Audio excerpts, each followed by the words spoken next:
ചേലാട് ഇരിപ്പുങ്കൽ ജംഗ്ഷനിൽ നിയന്ത്രണം വിട്ട കാർ 3 വാഹനങ്ങളിൽ ഇടിച്ച ശേഷം റോഡിൽ മറിഞ്ഞു. ഡ്രൈവർക്ക് കാര്യമായ പരിക്കില്ലാതെ രക്ഷപ്പെട്ടു. ചേലാട് ഇരപ്പുങ്കൽ ജംഗ്ഷനിലെ പാലത്തിന് സമീപത്താണ് തിങ്കളാഴ്ച ഉച്ചയ്ക്ക് അപകടമുണ്ടായത്. കീരമ്പാറ ഭാഗത്തു നിന്ന് കോതമംഗലത്തേക്ക് വരികയായിരുന്ന സ്വിഫ്റ്റ് കാറാണ് അപകടമുണ്ടാക്കിയത്. എതിരെ വരികയായിരുന്ന റിഡ്സ് കാറിൽ ഇടിച്ച സ്വിഫ്റ്റ് റോഡരികിൽ പാർക്ക് ചെയ്തിരുന്ന മറ്റൊരു കാറിലും സ്കൂട്ടറിലും ഇടിച്ച ശേഷമാണ് റോഡിൽ മറിഞ്ഞത്.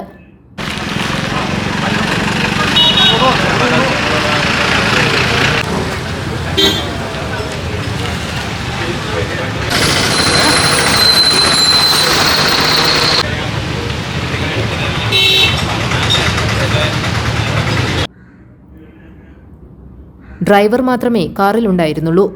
സ്ഥലത്തുണ്ടായിരുന്നവരാണ് ഡ്രൈവറെ പുറത്തെത്തിച്ചത്. തുടർന്ന് കാർ നിവർത്തി. 4 വാഹനങ്ങൾക്കും കേടുപാടുകളുണ്ടായിട്ടുണ്ട്. നമ്മൾ സൗണ്ട് കേട്ടുള്ളൂ, വണ്ടി ഇടിക്കണ സൗണ്ട് കേട്ടു. കാറ് ഇടിച്ച് മറിഞ്ഞു. ഇന്നോട് റോഡിലേക്ക് ഇടിച്ച് മറിഞ്ഞു കഴിഞ്ഞപ്പോൾ ഞങ്ങൾ നോക്കിയപ്പോൾ ആൾക്ക് പ്രശ്നമില്ല. അപ്പോൾ ആളെ ഇറക്കിയിട്ടാണ് കാർ നിർത്തിയത്.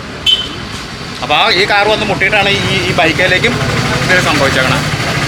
ഈ കാറിലേക്ക് മുട്ടിയിട്ടാണ് വണ്ടി മറിഞ്ഞത്. ഇത് ഈ കാർ കൂടെ ഒതുക്കിയിട്ടേക്ക് പറഞ്ഞു. കഞ്ഞി മേടിക്കാൻ വന്നൊരു കൊച്ചിൻ്റെയാണ്. ഈ ബൈക്ക് കൂടെ കഞ്ഞി മേടിക്കാൻ വന്നാൽ അതിൻ്റെ പുറകിലിടിച്ചു. വണ്ടിയുടെ വട്ടം കറക്കി മറിഞ്ഞു. GTV news, Kothamangalam.